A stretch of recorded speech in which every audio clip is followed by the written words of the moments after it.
Autoria de Sérgio Guimarães, o psicodrama Antes e Depois de Moreno, dos gregos antigos à internet. Livro publicado pela editora Ágora. Da telepsicologia ao telepsicodrama no Brasil, pode? Apesar da natureza multidisciplinar definida pelo próprio Moreno ao desenvolver tanto a filosofia quanto a história do psicodrama moderno, caracterizando seus três ramos principais como exploratório experimental, terapêutico e didático-educativo, respectivamente, como tive a oportunidade de demonstrar em Moreno, o Mestre. O fato é que a maior parte dos testemunhos já divulgados a respeito da modalidade digital tem partido de psicólogos e psiquiatras, enfatizando, sobretudo, suas experiências no âmbito terapêutico. Essa tendência, observada tanto no Brasil quanto no exterior, não se restringe a esse período emergencial, mas parece ter se imposto como dominante no movimento psicodramático internacional. Ainda assim, mesmo levando em conta essa dupla limitação psicológica e terapêutica, é importante recolher os primeiros indícios de como essa categoria profissional tem se comportado, tanto do ponto de vista de seus praticantes quanto das instituições que regulam o seu funcionamento. Diga-se de passagem, foi o primeiro Moreno quem, confessadamente, começou esse processo de liderança, transferindo seus experimentos para o campo da saúde, como já tive a oportunidade de demonstrar ao final do primeiro capítulo. Ainda em Viena, ele foi constatando que seus melhores discípulos flertavam com o clichê, inclusive quando atuavam improvisadamente, e que acabaram se afastando do teatro da espontaneidade para o palco convencional ou se tornaram atores de cinema. Diante desse dilema, confessa, me dirigi temporariamente ao teatro terapêutico, observando que foi essa decisão estratégica que provavelmente salvou o movimento do Streittheater, do esquecimento.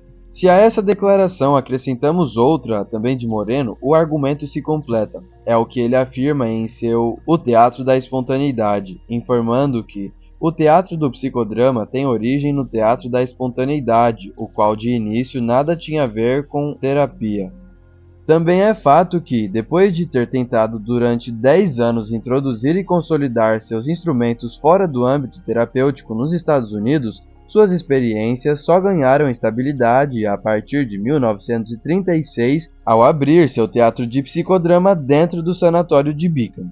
A partir daí, mesmo insistindo em que os métodos psicodramáticos incluíam as três vertentes, foi dentro do campo da saúde mental que surgiram as lideranças do movimento psicodramático, tendência que persiste até o momento. Seja como for, é a psicóloga e psicodramatista Heloísa Junqueira Fleury que aporta as melhores luzes sobre a situação do psicodrama na área da psicologia nacional. No editorial Psicodrama e as especificidades da psicoterapia online, publicado em 2020 pela Revista Brasileira de Psicodrama, Heloísa começa situando o uso de tecnologias de telecomunicação para atendimentos psicológicos por meio de telefone, videoconferência, aplicativos móveis e programas baseados na web, como telepsicologia, em conformidade com as diretrizes da Associação Psicológica Norte-Americana. Sua breve introdução permite confirmar, por um lado, a adoção do prefixo tele, seguindo os passos do psiquiatra romeno, apesar de sua observação sobre quando Moreno, ainda na década de 1920, fez experiências com rádio, televisão e cinema, merecer reparo quanto às décadas e à ordem dos meios. Melhor 1930, 40 e cinema antes dos outros dois.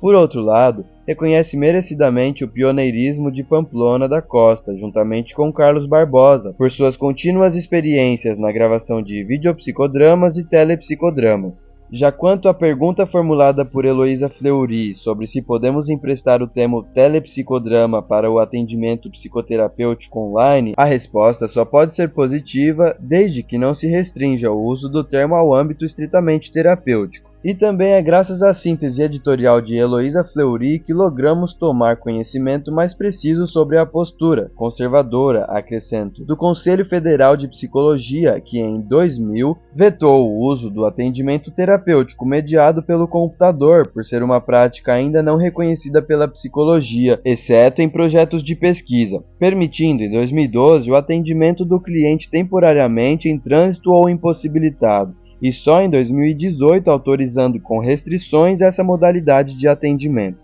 Para além da ênfase dada por Heloísa, a agente acadêmica, mesmo psicodramatistas, prefere tratar as pessoas sempre pelo sobrenome, inclusive eu, às vezes. Já repararam? Aos aspectos técnicos da formação de psicoterapeutas, extensa, porém com pouca atenção às particularidades da telepsicologia, é evidente a necessária atenção dada aos aspectos éticos. Bem informada, a editorialista menciona o trabalho realizado por Julia Stoll, Jonas Miller e Manuel Treschel, pesquisadores do Instituto de Ética Biomédica e História da Medicina, Universidade de Zurique, Suíça. Dos 24 argumentos levantados a favor da psicoterapia online e dos 32 contra, ela apresenta equilibradamente 5 de cada lado. Entre os positivos, destacam-se o maior acesso à psicoterapia e a disponibilidade e flexibilidade dos atendimentos, enquanto entre os negativos aparecem justamente questões de privacidade, confidencialidade e segurança, além da competência do terapeuta e a necessidade de treinamento especial. Mais adiante, os desafios e obstáculos da modalidade online ocupam grande parte da atenção de Heloísa. Entre esses últimos, alguns muito úteis para essa transição da sessão psicodramática para uma prática temporariamente denominada telepsicodrama. A ênfase recai sobre os apresentados pelo psicólogo Chaim Lemberg, do Departamento de Psiquiatria da Universidade da Califórnia, num webinar sobre o tema. Interessante observar que o primeiro deles refere-se à perda do controle sobre a configuração terapêutica, que passa a ser opção do cliente e ficar sob sua responsabilidade. Já o segundo seria a ausência da comunicação e da regulação de afeto, que ocorrem por meio da presença somática, física e emocional, o que torna mais difícil criar um ambiente acolhedor. Exemplo? Segundo Heloísa, Lemberg destaca que a parte mais vista online é o rosto, mais visível e próximo do que no atendimento presencial, o que exige um treinamento do psicoterapeuta para observar alterações na expressão facial.